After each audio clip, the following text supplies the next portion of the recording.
కొన్ని విషయాలు సాంఘికంగా బయటకు మాట్లాడకూడని విషయాలు ఉంటాయి. అక్కడ ఉండే పరిస్థితుల నేపథ్యంలో కొన్ని సంఘటనలు జరుగుతూ ఉంటాయి. అవి బయటకు మాట్లాడడం వల్ల కుటుంబాలకు నష్టం జరుగుతుంది.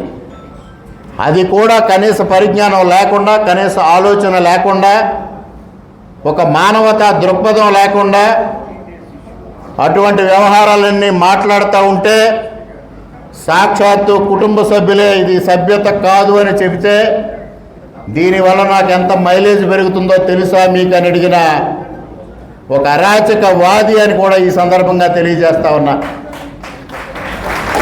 జగన్మోహన్ రెడ్డి గారు ఏ విధంగా అయితే రాయలసీమ పాలెగాళ్ల సంస్కృతిని ఆంధ్రప్రదేశ్ రాష్ట్రంలో ప్రవేశపెట్టాలని ఆలోచన చేశారో ఈయన కూడా ఇటువంటి విష సంస్కృతిని ఈ ప్రాంతంలో ప్రవేశపెట్టాలని ప్రయత్నం చేస్తున్న దాన్ని ధీటుగా ఎదుర్కోవాల్సిన అవసరం అందరికీ ఉందని కూడా ఈ సందర్భంగా తెలియజేస్తా ఉన్నా.